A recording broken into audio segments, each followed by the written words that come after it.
진보 정당인 정의당이 낡은 진보를 혁신하겠다는 새로운 강령을 발표했습니다. 이념적 진보 정치에서 현실주의적 진보 정치로 전환하고 비정규직의 정당을 자처한 것인데 정의당은 어제 정기당도에서 새롭게 진보를 재편하겠다는 의지도 드러냈습니다.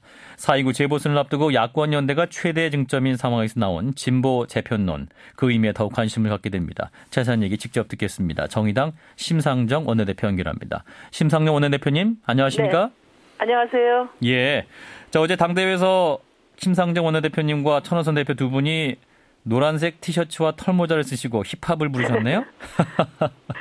네, 노래 잘 부르시더군요. 걱정을 많이 했는데요. 예. 참석한 분들이 반응이 좋아서 다행이라고 생각하고 있습니다.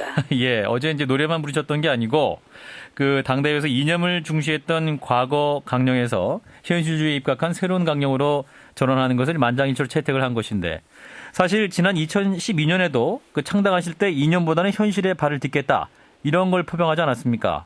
이번 신강령 제정은 어떤 의미로 봐야 할까요? 네, 정의당이 창당한 지 2년 되었는데요. 예. 네, 그동안 많은 토론을 통해서 우리 당원들의 꿈과 의지를 모은 것입니다. 예. 네, 저희 정의당은 뼈를 깎는 진보정치 혁신으로 이제 명실상부한 대중적인 진보정당으로 우뚝 서가고 있다고 생각하고요. 예. 이제 새로운 비전을 보여줄 때가 된 거죠. 예. 이제 과거에 머무르지 않고 미래를 힘차게 개척해갈 젊고 다이나믹한 정당으로 거듭날 것입니다. 현실에 발을 딛는다. 잘 와닿지 않거든요. 그러니까 어떤 구체적으로 뭘 의미합니까? 어제 신강령은 그동안의 진보를 리모델링한 걸로 보시면 됩니다. 예. 그러니까 저희가 추구하는 정의로운 복지국가를 만들기 위한 설계도를 제시한 거죠. 예. 그래서 지금 모든 후보들이 정당들이 다 복지 확대를 공약하고 복지를 말하고 있지만은 지금은 이제 언제 그랬냐는 듯이 복지 말이 없애려는 세력도 있고요. 예. 또 단지 포퓰리즘에 추수하는 그런 정당도 있습니다. 예. 그래서 저희 정의당은 이런 시류에 흔들리지 않고 일관되게 복지국가로 나가기 위한 설계도를 국민의 눈높이에 맞게 저희가 재구성을 했고요. 예. 어제 이제 이걸 위해 실현하기 위해서 필요한 기둥 3개를 특별 결의문을 통해서 발표를 했습니다. 예. 그러니까 비정규직 등 사회적 약자들을 더 넓게 치열하게 대변하겠다. 또 양당 중심 정치를 넘어 다원적인 정당 체제로 나가기 위해서 선거법 개정 이번에 확실하게 이루겠다. 예.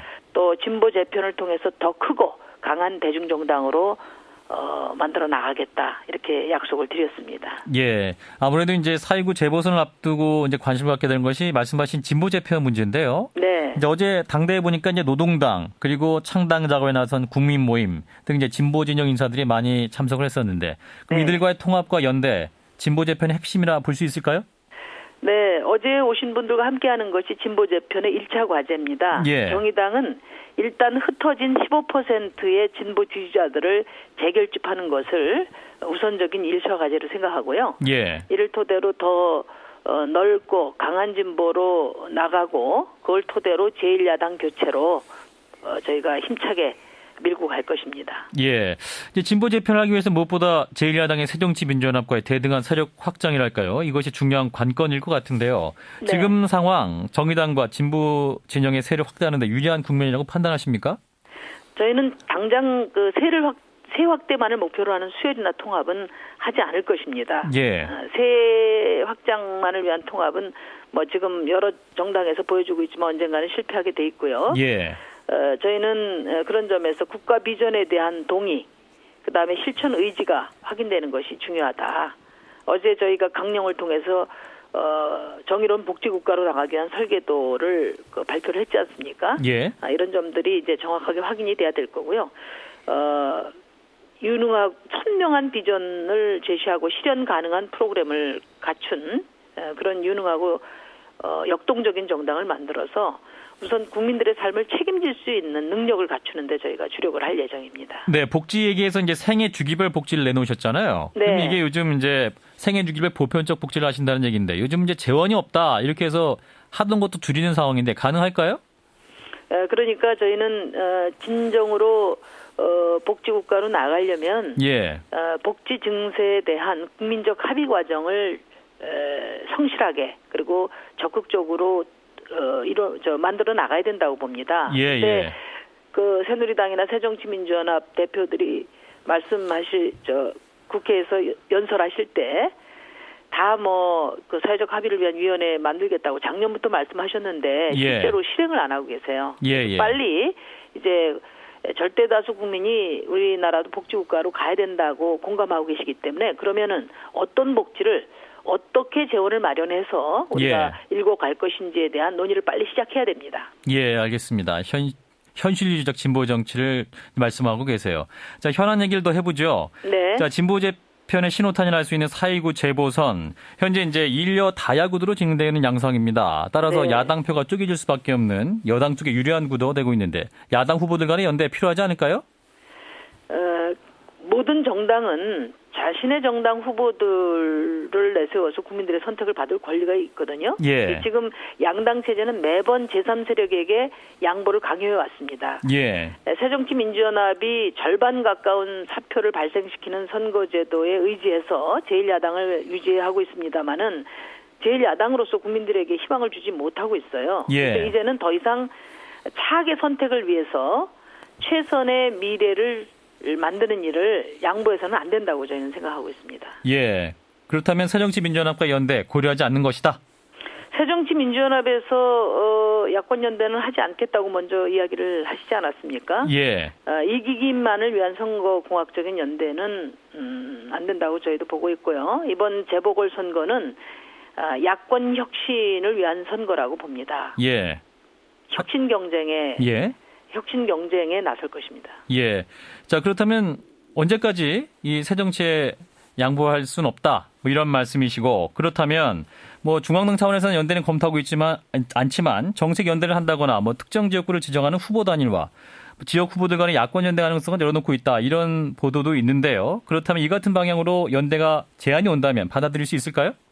저는 뭐 새정치민주연합의 그런 그 이야기는 들어본 바도 없고요. 고려해보지도 않았습니다. 그리고 무엇보다도 지금 중앙당 차원의 연대는 안 하고 후보들 간의 연대 가능성을 열어놓는다는 그것이야말로 문재인 대표가 말씀하신 저는 그 무원칙한 야권 연대가 될 가능성이 높다고 보거든요. 당대당의 간의 정책 연대 또 실천 연대를 통해서 후보 연대로 나갈 수 있는 것이라고 봅니다. 당은 쏙 빠지고 정책과 공동 실천은 빼고 그리고 후보들 간에 알아서 해라. 이것은 대단히 무책임한 그런 연대 방식이라고 저희는 알겠습니다. 그런 방식은 수용하지 않을 것입니다. 예, 자 국민모임과 연대 가능성도 얘기하고 있는데요. 자 후보 단일화 언제쯤 가능할까요? 이제 국민모임이 아직 후보를 다 확정을 짓지를 못했거든요. 지금 국민모임 노동당을 비롯한 그 범진보 사자 테이블이 구성이 돼서 지금 논의 중입니다. 그래서 광주 같은 데는 저희 정의당의 강은미 후보를 범진보 야권 혁신 단일 후보로 지금 추대하는 과정을 밟고 있어요. 다른 지역에도 지금 이제 국민모임이나 노동당이 후보가 확정이 되면 단일 후보 추대 과정을 협의하게 될 것입니다. 지금 현재 이제 정동영 전 장관의 관악을 출마를 국민연대에서는 굉장히 강하게 요구하고 있습니다. 어떤 입장이세요? 뭐 전적으로 국민모임이 판단할 문제다. 이렇게 생각하고요. 국민모임에서 판단을 가부간하시게 되면 이제 저희 정의당과 또 지금 그 범진보 사자 테이블에서 후보 조정 문제에 대한 논의가 진행될 것으로 봅니다. 그렇다면 재보선에서 그러나 이제 뭐 우리 정동영 전 장관의 경우에는 대선 후보도 하셨고 또 앞으로 큰 정치를 또 계속 하실 분이기 때문에 고민이 많지 않으시겠습니까?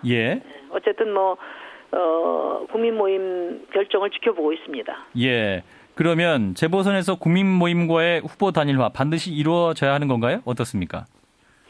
최선을 다해서 어쨌든 이제 큰 틀에서 진보 재편의 1차 과제라고 보기 때문에요. 예.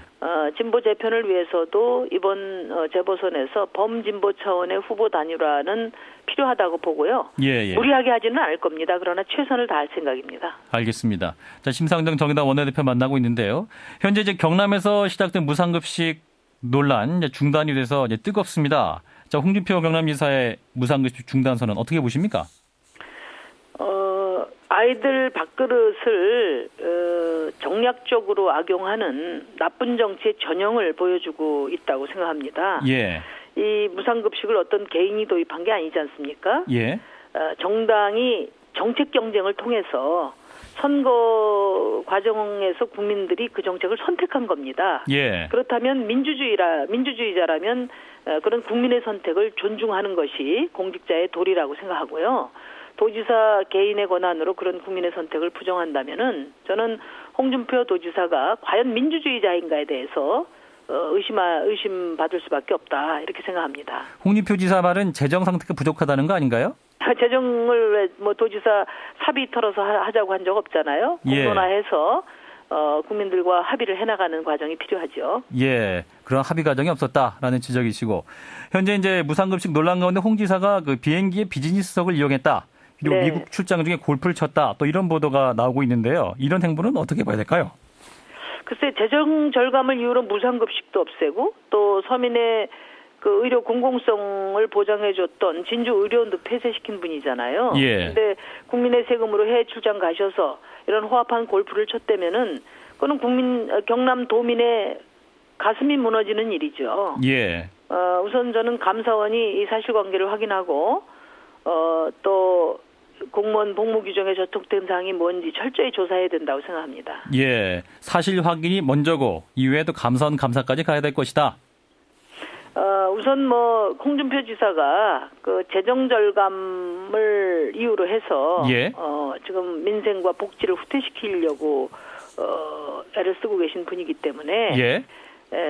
이런 소식을 들으면 경남도민께서 얼마나 억장이 무너지시겠어요. 알겠습니다. 예, 국민들도 화가 많이 나셨을 겁니다. 예. 여기까지 말씀 듣도록 하겠습니다. 고맙습니다. 네, 감사합니다. 네, 정의당의 심상정 원내대표였습니다.